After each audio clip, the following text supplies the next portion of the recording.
kids can spend a long time in hospital, years sometimes, so their experience in there is vital that we give them the best experience possible. I have moments working for the Trust all the time and feel very lucky to witness the gratitude of what we are able to offer because of our supporters.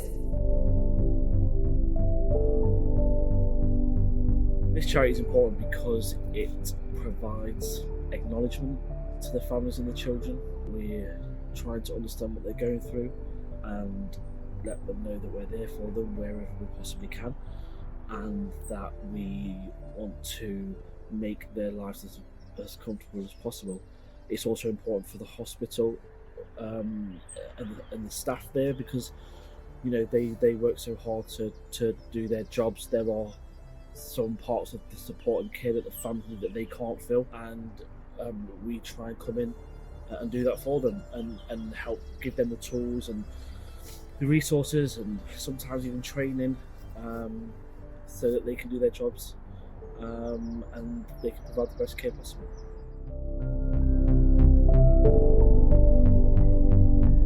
Isolation to us is just a normal day.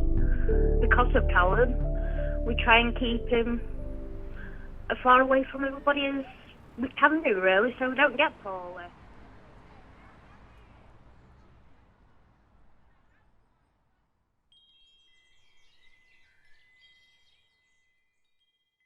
Describe the Trust in 3 words. Oh, in 3 words. Passionate, Amazing, enthusiastic, fantastic, Inspiring, changes together. forward thinking, and thoughtful. loving and caring, and so generous.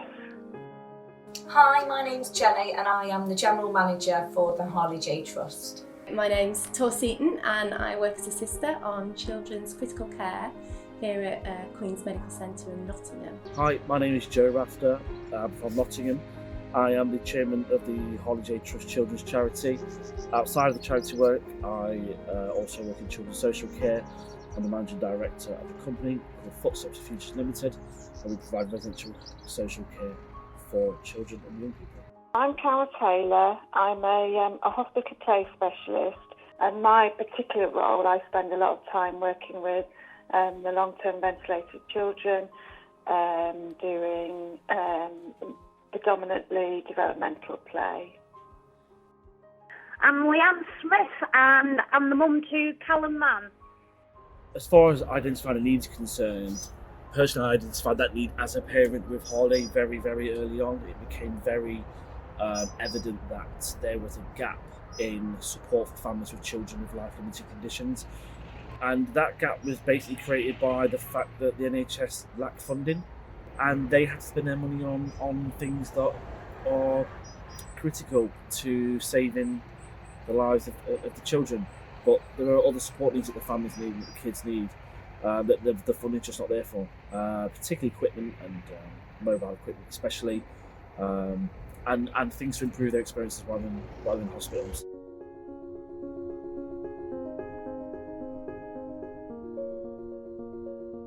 We're also contacted from Nottingham Hospitals charity to support them with any larger projects that they have. We've in the past donated to them and we funded refurbishment of one of the rooms on the parents' accommodation unit.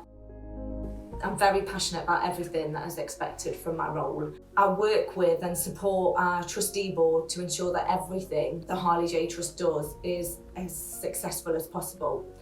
It's vital for me to ensure that our ideas are achieved, because if it wasn't, we wouldn't be able to help and support the children and the families that need us.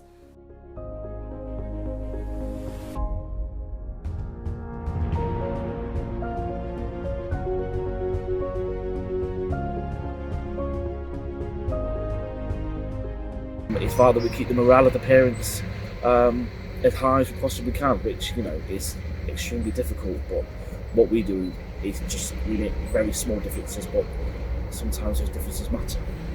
My role as a sister is very much a link between everybody else that wants to come and be involved in critical care. So looking at how the families can interact with us, other doctors and medical professions can come in and interact. And it's supporting the staff very much because you're in charge on a daily basis. So it's making sure that everybody's supported and everybody's getting the right care. I'm responsible to organise our fundraising events and support our volunteers. I'm a really hard worker, and myself and my colleagues have a dedicated mission to help as many people as we possibly can through the charity. And I also do believe that any work that we do, we should always be trying to make a positive contribution to the world in one way, shape or form. And I suppose I'm mostly motivated by seeing how much of an impact myself and my team can make in the world we live in. You feel you can make a difference to what you're doing. I think you can go home at the end of the day knowing you've done the absolute best for that family. And it's not always a positive thing in the fact that, you know, not every case is successful and children do leave us. And even then you can go home knowing that you've done absolutely everything you can for that family.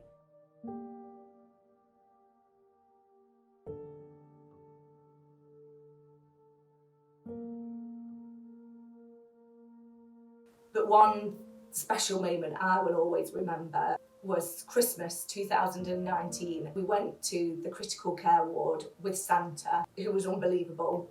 We visited every child on the unit, but there was one boy, he was around 10 years old. Unfortunately, he was awake when Santa visited him, and Santa gave him a present. It was some sensory balls. And the way that Santa communicated with him and the sparkle and the joy in his eyes was magical. And I know that the Harley Jae Trust that day brought joy to that family and a lot of families.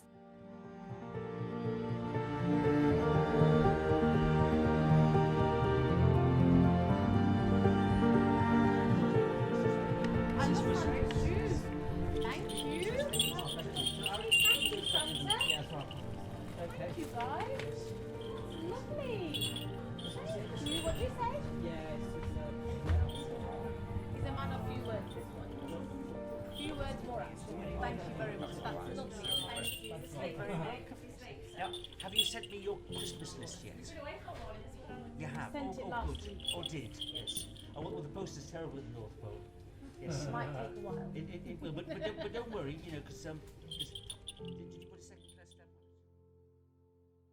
it?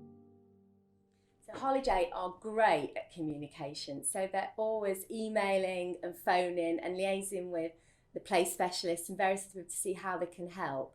So it's continuous really. It's always a case of seeing what support we would like and what they can do. And it's either trips to us or contacts through email and telephone conversations. And the Harley Jae are great at just being involved with us all the time. It feels like they're never actually not communicating with us.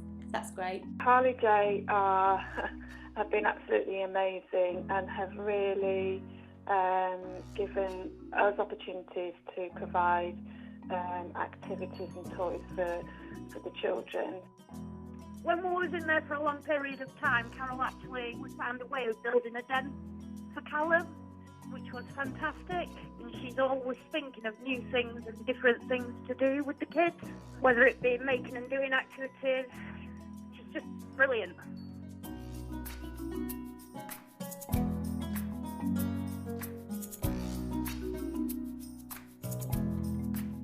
Regardless of whether a child has an illness or a sickness or a healthy child, all children have a right to play. Play is your tool to learn, and play offers normality, it offers stimulation, it offers fun, and it's a real tool for learning and making sense of the world around them and their environment.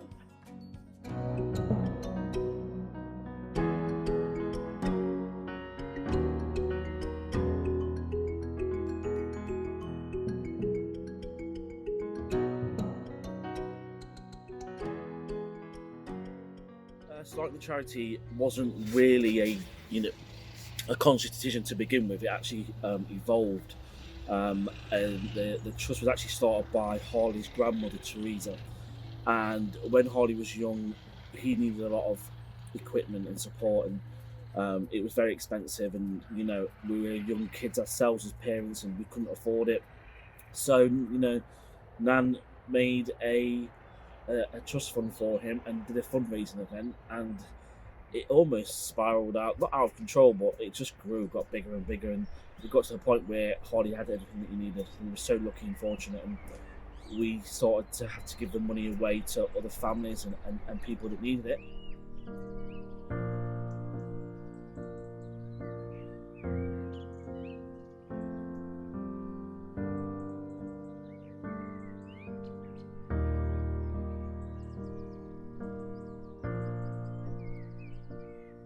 Harley sadly passed away in 2013.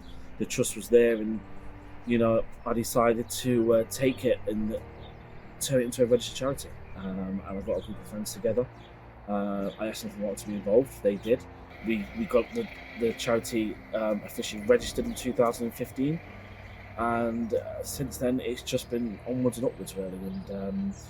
And I think that the decision to turn it into a charity has been a good one.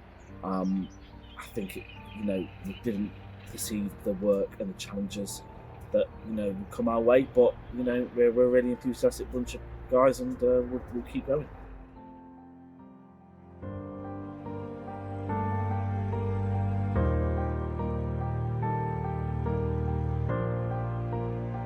I was looking after a teenage boy, and he was on a ventilator and desperately ill. And his mum had gone for a sleep that night, and I'd said, you need to have some rest, and I promise I won't leave him, I'm here all night.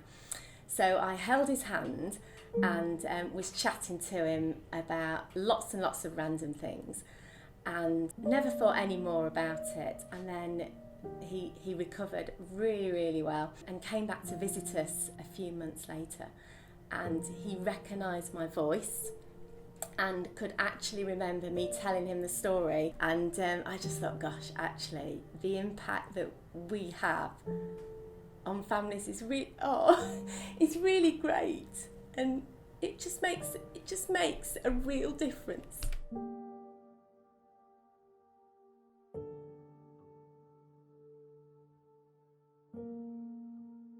Thank you for doing what you are doing, and keep doing what you're doing, whether it be supporting families or supporting families in the home or supporting them in the hospital.